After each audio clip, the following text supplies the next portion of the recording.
안녕하십니까? YNA 뉴스 스크립트입니다. 국민의힘 대구시장 경선, 공천 갈등과 함께 최종 후보 선출을 향한 숨가쁜 레이스가 이어지고 있지만 혼란은 여전히 가라앉지 않고 있습니다. 경선에서 컷오프, 즉 공천 배제된 주호영 의원. 당 결정에 효력 정지를 신청했지만 가처분 신청과 이어진 항고심마저 기각되면서 결국 대구시장 출마 의사를 접었습니다. 하지만 주 의원과 함께 컷오프된 이진숙 전 방송통신위원장의 행보가 여전히 국민의힘 대구시장 선거에 변수로 작용할 전망입니다. 한편 더불어민주당 김부겸 예비후보는 TK 행정통합과 신공항건설을 핵심 공약으로 내세우며 광폭 행보를 이어가고 있습니다. 오는 26일 국민의힘 대구시장 최종 후보가 결정되는 가운데 현재 추경호 의원과 유영하 의원이 본경선에서 치열한 경쟁을 벌이고 있습니다. 두 후보는 지난 17일 본경선에 오른 후 한 차례 토론회를 거쳐 21일부터 본격적인 선거운동에 돌입했습니다. 24일과 25일에 진행될 본경선 투표와 여론조사를 앞두고 각종 행사장과 전통시장을 찾으며 막판 지지를 호소하고 있습니다. 하지만 한 달 넘게 이어진 치열한 경선 과정 속에 시민들의 관심도는 다소 떨어지는 분위기입니다. 컷오프에 반발하며 무소속 출마 가능성까지 시사했던 주호영 의원은 결국 항고심에서도 가처분 신청이 기각되자 대구시장 불출마를 선언했습니다. 국회에서 기자회견을 열고 더 이상 출마 여부를 둘러싼 공방위 선거를 꼬이게 할 수 있다고 판단해 이같이 결정했다고 밝혔습니다.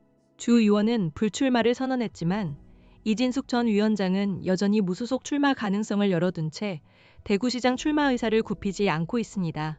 컷오프 이후에도 대구시장 예비후보로서 독자적인 행보를 이어가고 있는 이 전 위원장은 국민의힘 최종 후보와의 단일화 가능성에 대해 가능하다고 답하며 결과에 승복하겠다는 뜻을 밝혔습니다. 또한 국민의힘 최종 후보와 김부겸 예비후보, 그리고 자신으로 이어지는 3자 구도 가능성에 대해서는 항상 1%에서 99% 사이에 있는 것이라며 가능성을 열어두는 발언을 했습니다. 이 전 위원장은 이전부터 도심 사거리에서 시민들과 만나고 지역 행사 메시지를 내는 등 현장에서 활발하게 움직이는 모습을 보여왔습니다. 한편 더불어민주당 김부겸 예비후보는 두 번째 공약을 발표하며 정책 행보를 강화하고 나섰습니다. TK 행정통합을 흔들림 없이 추진하고 통합 신공항 이전에 즉시 착수하겠다는 비전을 제시했습니다. TK 공동통합추진위원회 출범을 통해 행정통합에 대한 충분한 설명과 주민투표를 거쳐 2028년 총선에서 통합단체장을 선출하겠다고 밝혔습니다.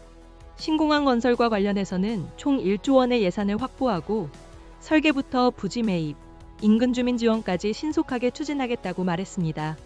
신공항이 들어서는 군위는 경제자유구역으로 개발하고 방위산업 클러스터로 조성하며 공항 이전 후적지는 규제특구를 도입해 미래산업 디지털 전환밸리로 만들겠다는 포부입니다. 김 예비후보는 공약 발표 후 경북대학교를 찾아 학생들과 함께 학식을 나누며 현안에 대한 진솔한 이야기를 듣고 청년 정책에 반영할 의지를 보였습니다. 이후에도 장애인 단체, 공인중개사협회 회장단 등과의 만남을 이어가며 지역 현안에 대한 폭넓은 소통을 진행했습니다. 국민의힘 대구시장 경선은 최종 후보 확정을 앞두고 있지만 공천 갈등의 후유증과 함께 변수들이 여전히 남아있는 상황입니다. 이상 YNA 뉴스였습니다.